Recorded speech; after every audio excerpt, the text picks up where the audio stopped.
말씀 같이 봅니다. 읽어주신 말씀 창세기 50장 12절부터 17절까지 말씀입니다.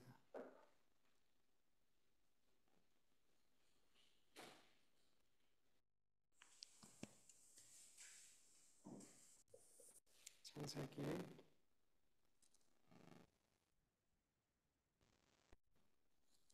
50장 12절부터 17절까지 말씀 한 절씩 교독합니다.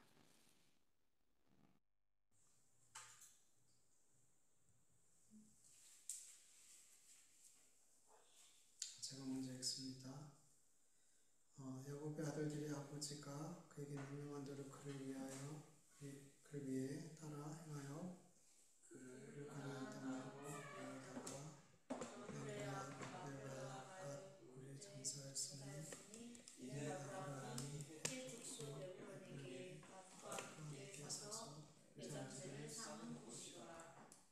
요셉이 아버지를 장사한 후에 자기 형제와 호상꾼과 함께 애굽으로 돌아왔더라.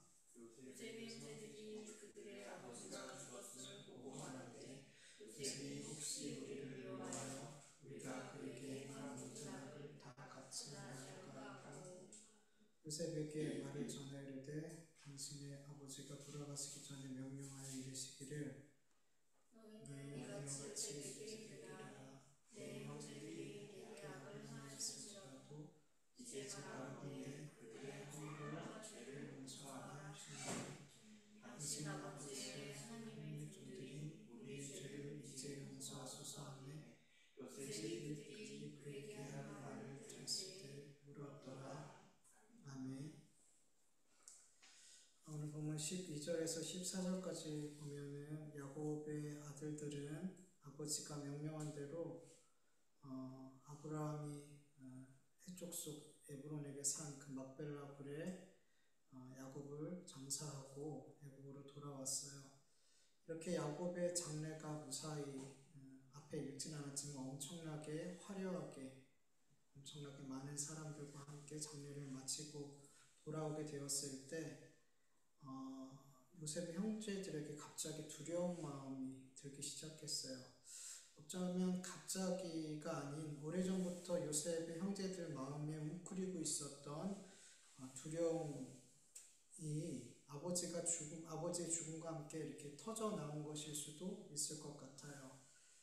형제들의 마음에 어떤 두려움이 들었어요? 15절 말씀 현대인의 성경으로 보면 요셉의 형제들은 아버지가 죽은 후에 만일 요셉이 지금까지 우리에게 앙심을 품고 우리가 그에게 행한 일에 대하여 복수를 한다면 어떻게 할까? 이렇게 생각을 했어요. 여러분, 요셉의 형들은 아버지가 돌아가신 이후 요셉이 자기들에게 복수를 할 수 있다라는 두려운 생각이 밀려들었어요. 요셉의 형들은 요셉이 지금까지 자기들을 용서하지 않았을 수도 있다라는 생각을 갖고 있었던 거죠. 아버지가 살아계셨을 때는 요셉이 자기들을 용서한 척 했지만 사실은 그 마음속에 계속 앙심을 품고 있을 수도 있다라는, 계속 마음에 칼을 갈고 있었을 수도 있다라는 생각에 그들은 마음이 너무나 두려웠던 거죠. 얼마나 두려웠던지 아버지를 잃고 난 이후의 그 슬픔의 감정보다 요셉이 자기에게 복수를 할 수 있다는 그 두려움의 감정이 훨씬 더 컸더라는 거죠. 여러분, 왜 요셉의 형들은 요셉이 지금까지도 자기들을 용서하지 않고 앙심을 품고 언젠가 자기들에게 복수를 할 수 있다라는 생각을 하게 된 걸까요? 첫 번째 이유는 요셉의 형들은 자신들이 요셉에게 얼마나 잘못했는지, 요셉을 죽음의 문턱까지 내모은 악한 짓을 저질렀다라는 것을 본인들은 너무나 잘 알고 있었어요. 즉 자기들은 요셉에게 용서받을 수 없을 만큼 엄청난 큰 잘못을, 얼마나 크고 무거운 죄를 졌는지를 알고 있더라는 거죠. 여러분, 참 중요해요. 내가 누군가에게 어떤 잘못을, 어떤 죄를 졌을 때 내가 저 사람한테 잘못했구나. 내가 저 사람한테 죄를 졌구나. 내가 저 사람한테 하지 말아야 될 말을 했구나. 내가 저 사람에게 큰 고통을 줬구나. 내가 실수했구나. 이렇게 자기의 잘못을 아는 건 되게 큰 은혜예요. 되게 중요한 거예요. 그거 모르는 사람 너무 많거든요. 우리가 여러분 겪어보시면서 알겠지만 정말 자기가 잘못한 게 너무 많은데 나한테 너무 잘못했는데 그걸 모르고 아무렇지도 않게 나를 대하는 그런 경우들 우린 되게 많이 겪게 되거든요. 그래서 내가 누군가에게 뭔가를 잘못했다는 걸 아는 건 정말 은혜인 거예요. 근데 또 안타까운 건 뭐냐면 거기에도 너무 사로잡히면 안 된다는 거죠.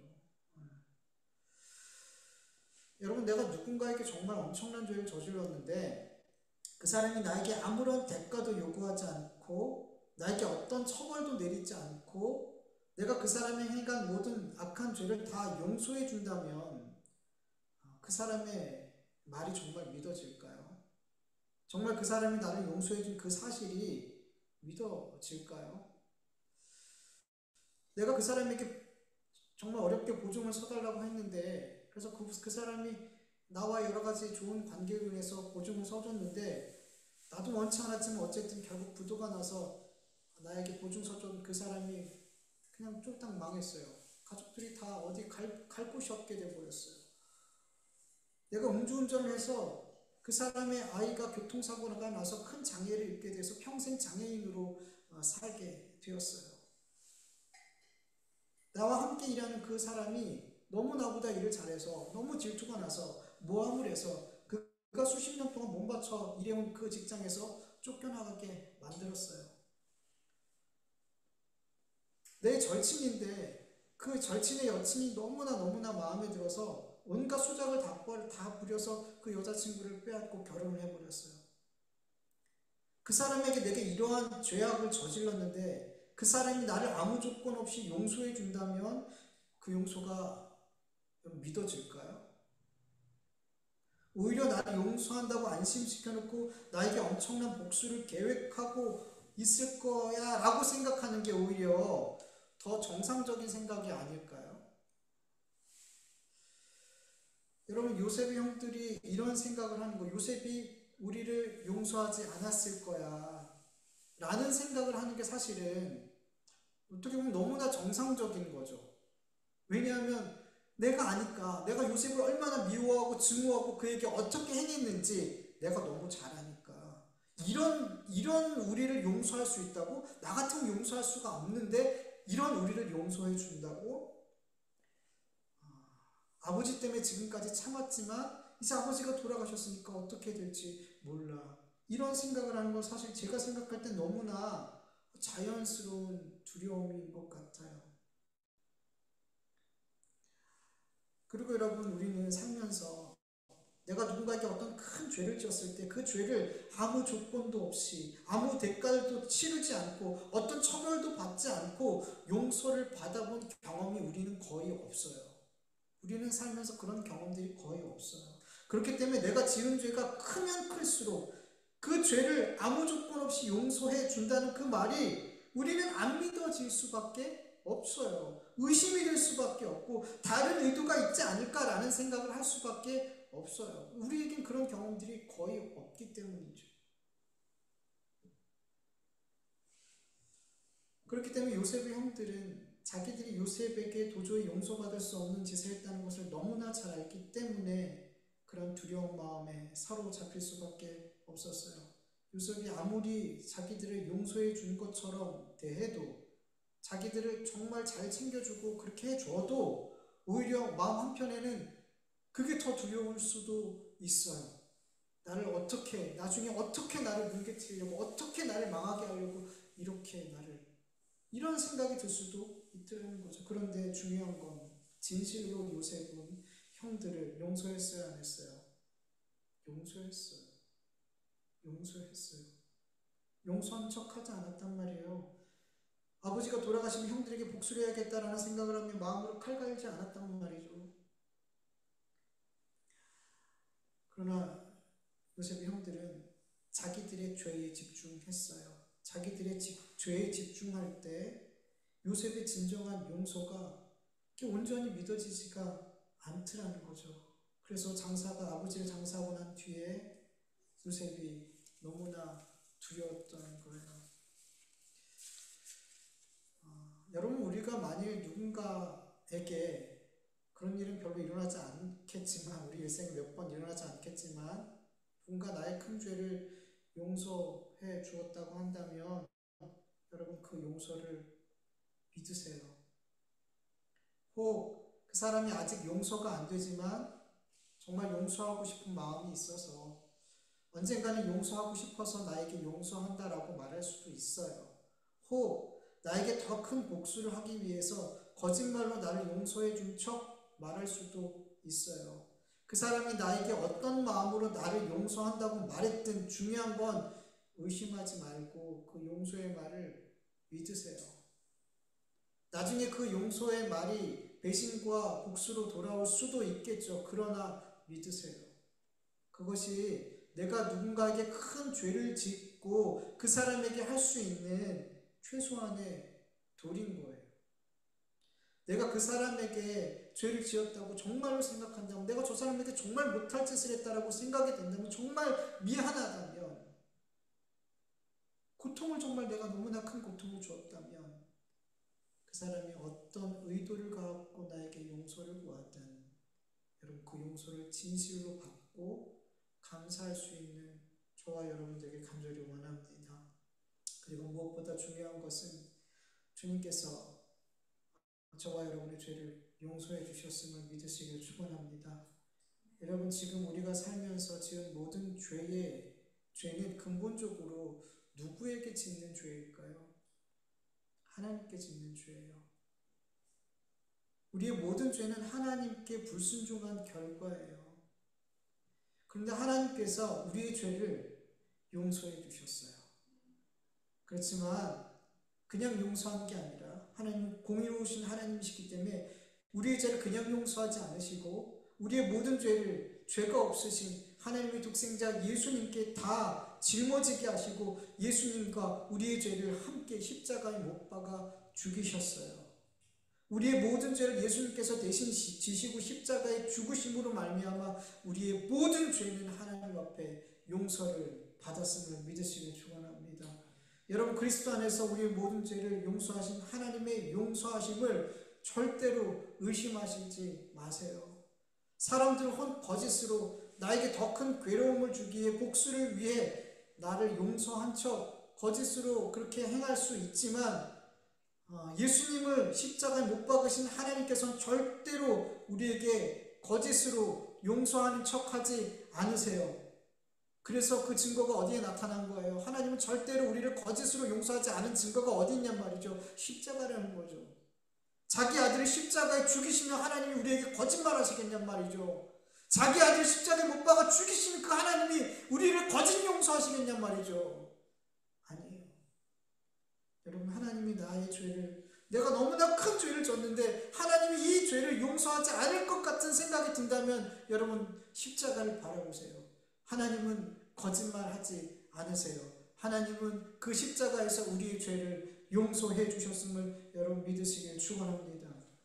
고린도전서 15장 55절에서 57절 보면 죽음아 너의 승리가 어디 있느냐, 죽음아 너의 독침이 어디 있느냐. 죽음의 독침은 죄요, 죄의 권세는 율법입니다. 그러나 우리 주 예수 그리스도를 통하여 우리에게 승리를 주신 하나님께 우리는 감사를 드립니다. 아멘. 여러분, 우리 그리스도인들은 죄의 독침을 맞아도 죽지 않아요. 심판받지 않아요.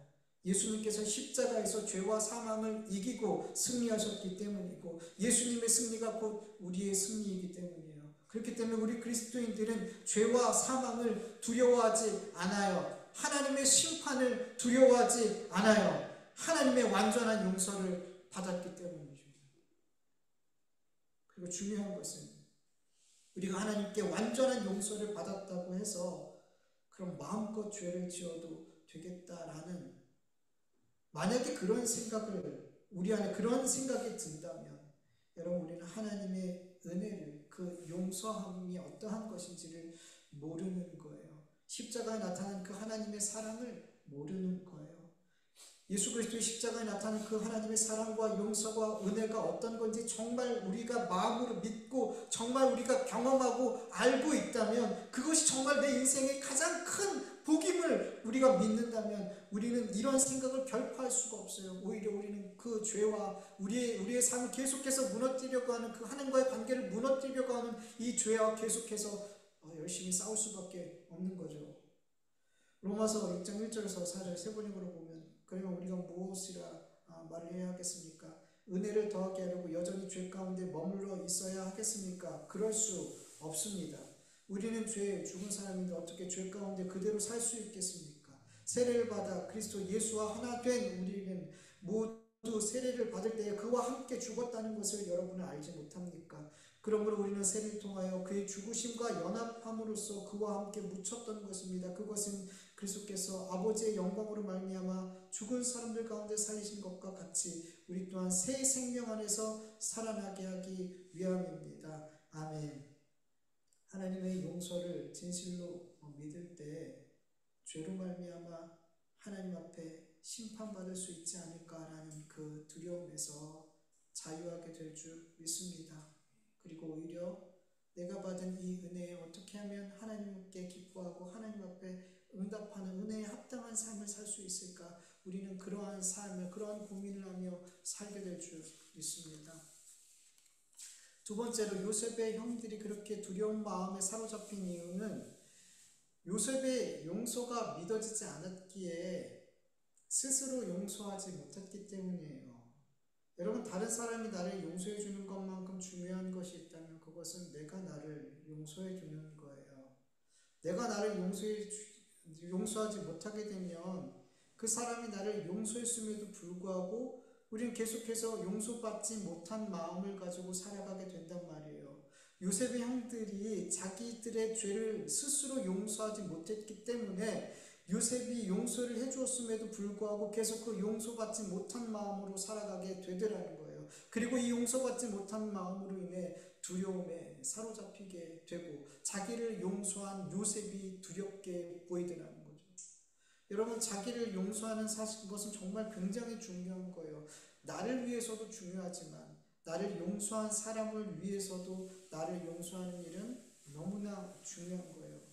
여러분, 용서는 절대 쉬운 일이 아니에요. 이걸 어떻게 할 수 있어요? 우리가 별로 인생에서 용서받아 본 적이 별로 없어요.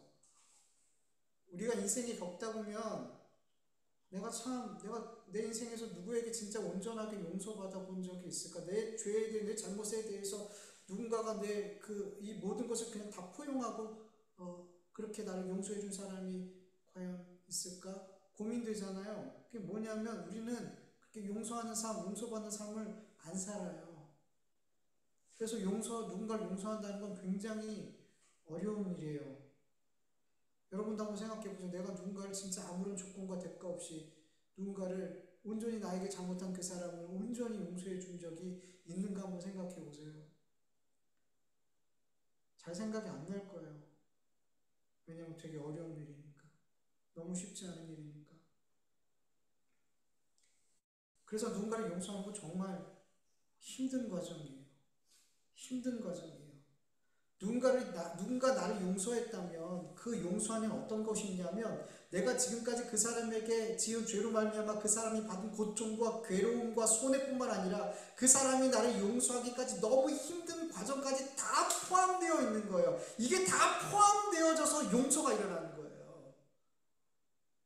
그러한 용서를 내가 받았는데 내가 나를 용서하지 못함으로 나를 용서해준 그 사람의 그 모든 온 과정을 그냥 무너뜨리면 되겠냔 말이죠. 그 사람에게 또 한 번의 큰 상처를 주는 거예요. 내가 나를 용서하지 않는 건 단순히 나의 문제가 아니란 말이죠. 나를 용서한 그 사람과 아주 깊이 연결되어 있단 말이에요. 여러분, 본문 16절 17 형제의 형적으로 보면 요셉의 형들이 요셉에게 사람을 보내 이렇게 말해요. 당신의 아버지는 돌아가시기 전에 당신에게 이런 말을 전하라고 우리에게 지시하셨습니다. 내 형들이 너에게 악한 짓을 했을지라도 이제 너는 그들의 잘못을 용서해 주어라. 그러니 이제 당신도 당신의 아버지 하나님의 종들인 우리를 용서해 주십시오. 이 말을 전해 듣고 요셉이 어떻게 반응했어요? 울었어요. 울었어요. 요셉이 왜 울었을까요? 내가 진정으로 형들을 용서해 줬는데 그걸 지금까지도 못 믿고 있었나? 이런 마음으로 이런 어떤 서운한 마음 때문에 울었을까요? 저는 개인적으로 이렇게 생각이 돼요. 자기가 용서한 그 용서를 믿지 못한 것뿐만 아니라 이로 인해 자기 자신들을 스스로를 용서하지 못하고 여전히 그 죄에 억눌려서 두려움으로 돌아가신 아버지의 이름까지 들먹이며 거짓말하고 있는 그 형들이 너무나 안타까워서 눈물이 났다라는 생각이 들어요. 여러분, 만약에 누군가가 나의 큰 잘못을 용서해 주었다면 나 자신을 위해서, 그리고 그 용서를 하기 위해 너무 힘든 시간을 통과해 온 그 사람을 위해서 나를 용서할 수 있기를 간절히 축원합니다. 나를 용서하는 일은 나를 용서해 준 그 사람에 대한 정말로 가장 큰 감사의 표현이라는 걸 여러분 믿으셔야 돼요. 여러분, 진정으로 나를 용서한 사람은 내가 나를 용서하지 못하는 것에 대해서 절대로 기뻐하지 않아요.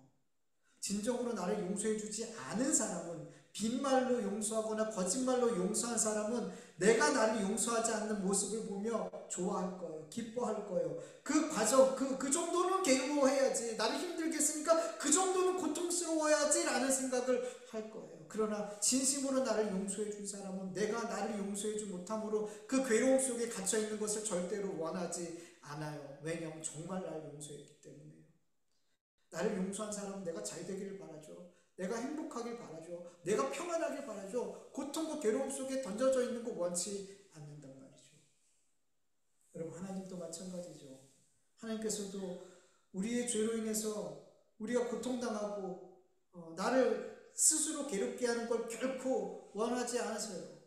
왜냐하면 주님이 용서하신 그 죄는 이제 나와 상관없는 죄이기 때문이에요.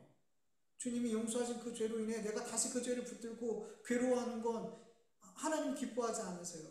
주님이 없이 하셨는데, 주님이 용서하셨는데, 주님이 깨끗하게 하셨는데.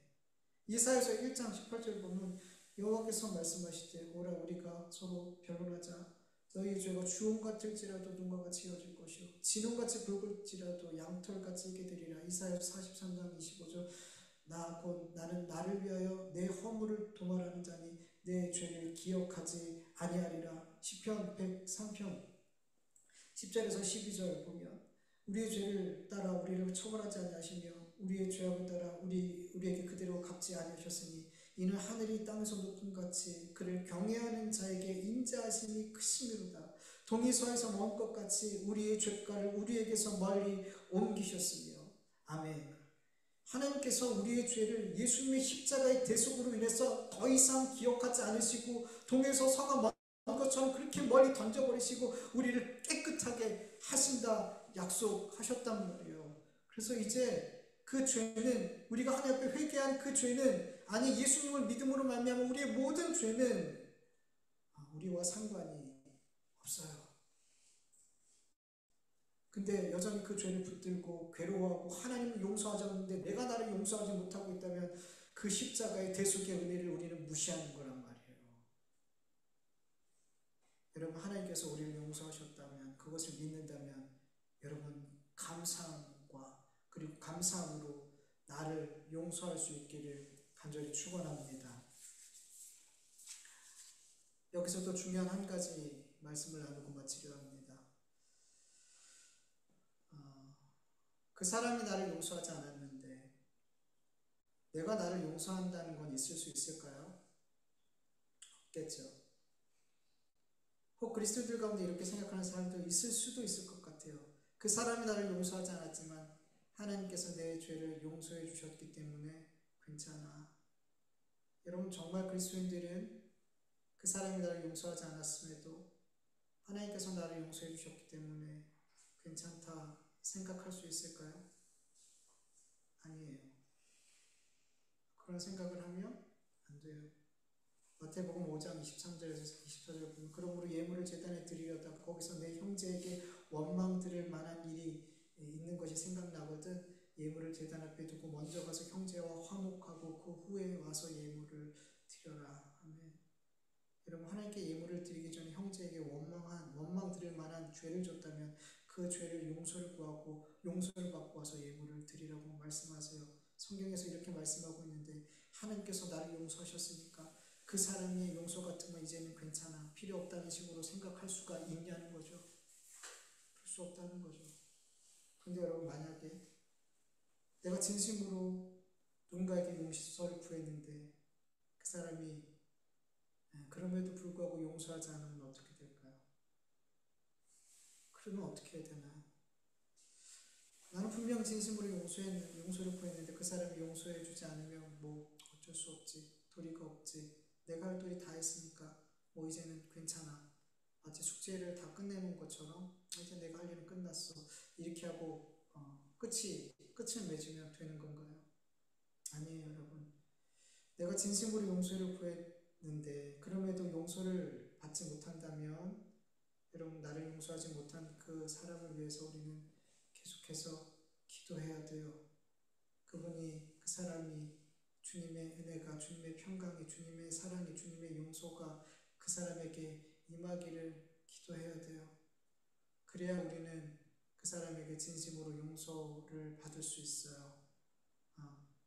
사람이 그냥 그 자기 안에서 그런 용서가 나올 수가 없어요. 하나님의 은혜가 임해야 돼요. 그래서 하나님의 은혜가, 용서가 그 사람에게 임하기를 우리는 기도해야 되는 거예요. 우리가 용서받기 위해서 기도하는 게 아니라 누굴 위해서?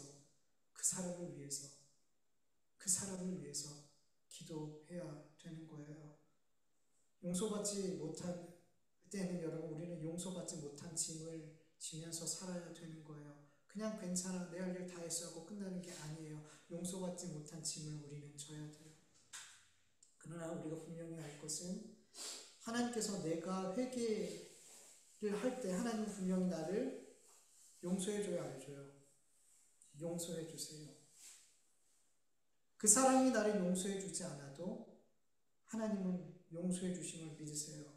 왜냐하면 하나님께서는 나의 이 모든 죄를 대신해서 예수님 십자가에 못 박아 죽이셨기 때문이죠.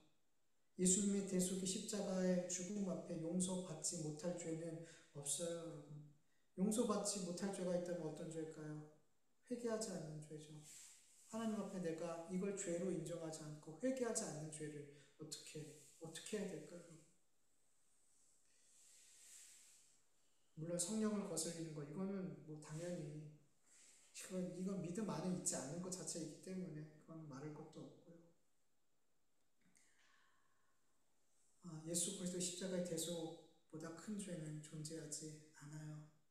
그렇지만 우리는 내가 용서를 진심으로 구했음에도 불구하고 나를 용서하지 못한 그 사람에게 나는 하나님께 회개해서 용서를 받았기 때문에 당신의 용서는 필요 없다라고 우리는 말할 수도 없고 하나님이 용서를 해주셨으니 당신도 나를 용서해야 되지 않겠어 용서를 강요할 수도 없다는 거죠. 우리는 우리를 용서하지 못한 그분을 위해 기도의 짐을 져야 될 줄 믿습니다. 그리고 언젠가 그분이 나를 용서해 준다면 너무나 감사한 일이겠지만 그렇지 않다고 해도 원망하지 말고 그분을 위해서 기도할 수 있는 저와 여러분 되기를 간절히 원합니다. 여러분 이러한 삶을 주님께서 기뻐하세요. 너무 기뻐하세요. 너무 그리스도인들이 너무 상식 밖의 삶을 살아가고 있는 것 같아요. 교회 안에서 너무 상식적이지 않은 일들이 종종 때론 많이 일어나는 것 같아요. 근데 우리의 삶은 이 세상 사람들의 기준과 가치를 뛰어넘는 그리스도의 사랑 안에서 용서 안에서 긍휼과 인내와 참음 안에서 정말 그들과 다른 삶을 살아야 되는데 우리는 그렇게 이 세상의 빛과 소금의 역할을 감당하지 못하고 맛을 잃은 소금과 같이 사람들에게 지금 밟히고 있더라는 거죠. 여러분 정말 하나님이 기뻐하시는 삶을 살길 간절히 원합니다. 정말요.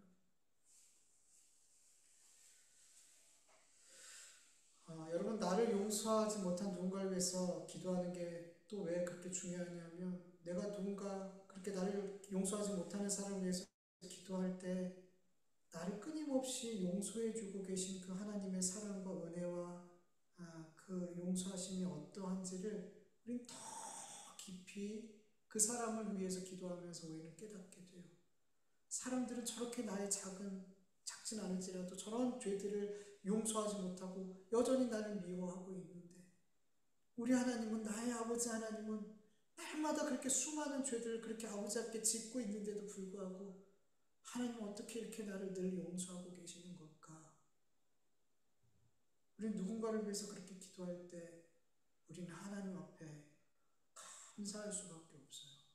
그래서 더 그 은혜로 말미암아 다른 나를 용서하지 못하는 사람의 그 강팍하고 자기를 누군가를 용서하지 못하는 건 되게 고통스러운 일이거든요. 자기를 괴롭게 한 거거든요. 그 자기를 괴롭게 하는 그 삶에서 정말로 벗어날 수 있기를 그분을 위해서 진심으로 기도하게 될 줄 믿습니다. 여러분 이런 마음들을 하나님은 기뻐하신단 말이에요. 정말 나밖에 모르는, 나만 생각하는, 내 감정만 생각하는, 나의 상황만 생각하는, 다른 사람의 아픔과 고통은 전혀 헤아리지 못하는, 나를 미워하면 그냥 적대시하고 나를 용서를 받지 않으면 그 사람이 오히려 원수가 더 이상 그 사람을 더 이상한 사람으로 만들어버리는, 우리의 마음이 너무 주님의 마음과 떨어져 있어요. 너무 주님의 마음과 다른 마음을 품고 살아가고 있다는 거죠. 여러분 주님의 마음이 여러분의 마음 되길 간절히 원합니다. 말씀을 읽고 들으면서 그리고 여러분들 개인적으로 기도하면서 말씀을 보면서 정말 주님의 마음을 구할 수 있길 간절히 원합니다. 좀 이 세상 사람들과 이 세상 사람들이 품고 살아가고 있는 그 생각과 그 마음과 그 행동과 좀 달라야 되지 않나. 주님 저 좀 다르게 살고 싶어요. 이 세상 사람들과 좀 다르게 살고 싶어요. 저 어떻게 이렇게 늘 결정하는 일마다 제가 이렇게 행동하는 것, 말하는 것마다 이렇게 세상 사람들과 구분이 안 되는지 모르겠어요. 하나님 정말 다르게 살고 싶어요. 다르게 말하고 싶고요. 저 사람이 나한테 그렇게 대해도 나는 그렇게 대하고 싶지 않아요. 하나님 제발 좀 그렇게 주님의 마음을 가지고 주님의 마음으로 살게 해주세요. 좀 우리 안에 그런 기도가 뜨겁게 일어나길 간절히 원합니다. 세상과 다른 용서 자체가 어려운 이 시대에 용서하고 용서를 구하고, 용서 구하는 것도 안 해요. 잘못을 해도 용서를 안 구해요. 이 용서라는 단어가 정말 사라져가고 있는 이 시대에 우리의 삶, 우리 그리스도인의 삶을 볼 때 용서라는 단어가 보여지고 생각이 날 수 있길 간절히 원합니다. 그런 저와 여러분들이 되기를 간절히 축원합니다. 같이 말씀을 기억하면서 잠깐 기도하죠.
하나님 아버지 감사합니다.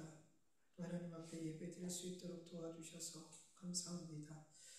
하나님, 우리가 하나님 앞에 나올 때만 내가 나 예수님 믿는 사람이구나, 그것이 예배 드릴 때만 확인되지 않도록 도와주시옵소서.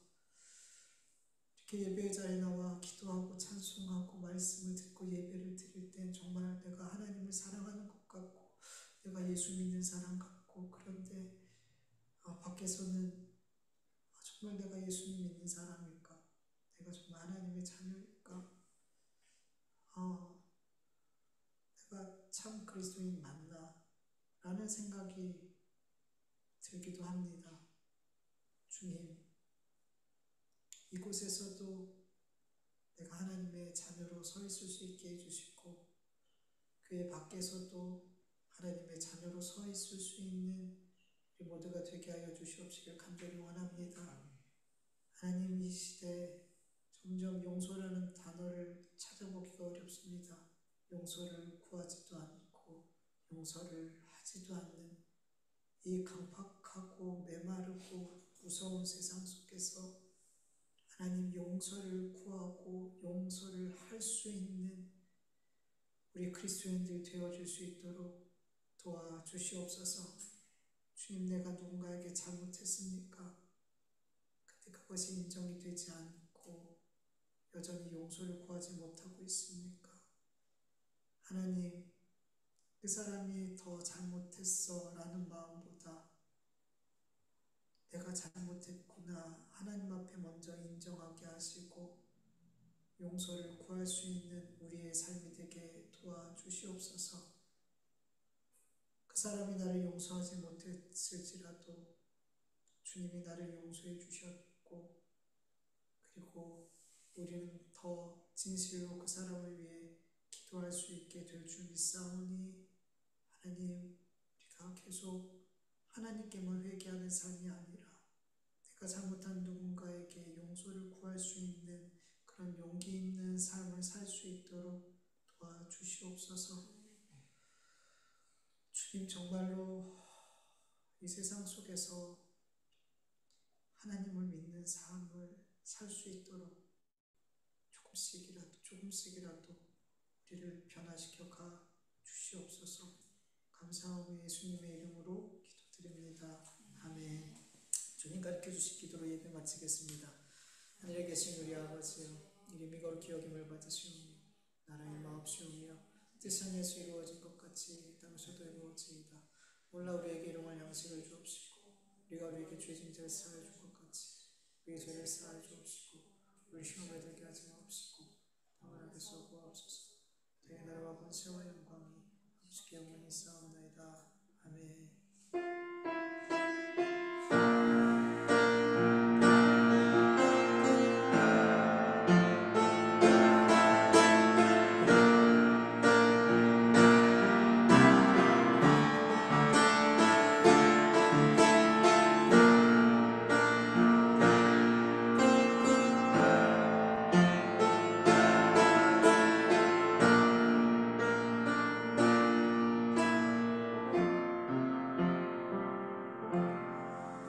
예배를 받으시는 하나님께 감사와 영광의 박수 올려드립니다. 하나님 감사합니다.